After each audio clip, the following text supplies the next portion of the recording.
अस्सलाम वालेकुम। आपको निकालना चाहिए कितने हमारे हैं कमोबेश, हमारे कितने हैं कमोबेश, आकाश में कितने भी सितारे हैं कमोबेश।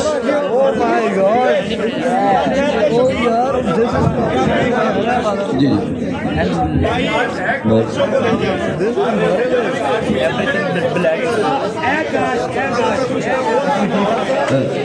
तादाद में गम कितने हमारे हैं कमोबेश, आकाश पे जितने हैं सितारे कमोबेश। दुनिया में कहीं भी हूँ किसी तौर भी हूँ, सब लोग कतन हमारे हैं कमोबेश। और एक माँ की मोहब्बत का मुनाफा है मेरे पास, एक माँ की मोहब्बत का मुनाफा है मेरे पास।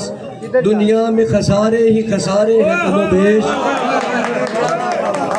बातें हैं तेरे हुस्न की तौसीफ की शफीक, बातें हैं तेरे हुस्न की तारीफ की शफीक। गज़लें भी हमारी हैं तुम्हारे लिए कमोबेश।